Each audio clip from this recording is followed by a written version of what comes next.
Gravity Rush is one of the few PS Vita exclusives produced by Sony, and it's actually one that's really good. If you couldn't already tell, it was made by Sony's Japan studio, and yes, I am well aware of Japan dumping all of their turn-based combat games and interactive graphic novels into the console, but don't fret, this game does something that's actually nearly original. What's also kind of interesting is that the game's characters don't even speak Japanese, but it's more like a slurred Japanese spoken in a French accent.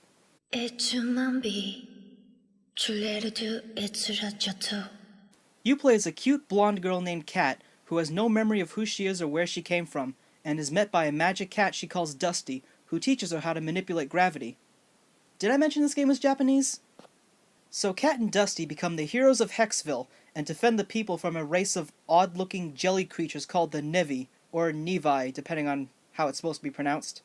Along the way they meet fun, memorable characters, and learn more about the city and the capabilities of the powers that they now have. There's a lot in this story that isn't fully explained, and the plot doesn't take any serious turns that define the protagonist. Kat's still a pretty cool character. She's always going out of her way to help people. She doesn't take any flack, but at the same time she is a bit naive at times. The way that she moves around the city is a ton of fun.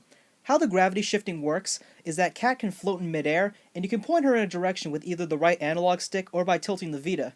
When you select an area, she will start falling towards it, and if she lands on a ceiling or a wall, she will stand on it and can walk along the surface like it was solid ground. The gameplay is definitely the highlight. I know gravity shifting in games is not entirely new, but I don't think it's ever given the player this much freedom of movement before. Combat is alright. You can attack and dodge while on the ground, but more often you'll have to take to the skies to fight enemies. Targeting and attacking enemies while gravity shifting works the same way. It's not bad, but it does take a bit of getting used to. There is a set time limit to use your gravity powers before you have to wait for the meter to recharge, but after a handful of upgrades, this becomes less of a problem. Yes, you can also upgrade your abilities by collecting the city's crystals, which is also their power supply. There are also optional side missions where you can feed the crystals into generators, and these unlock new challenges which also reward you with even more crystals. There are also some DLCs that unlock new missions, challenges, and alternate outfits for Kat.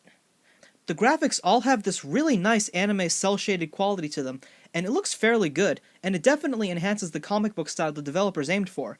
Mid-chapter cutscenes appear as 3D comic book images, and this also adds a really nice touch.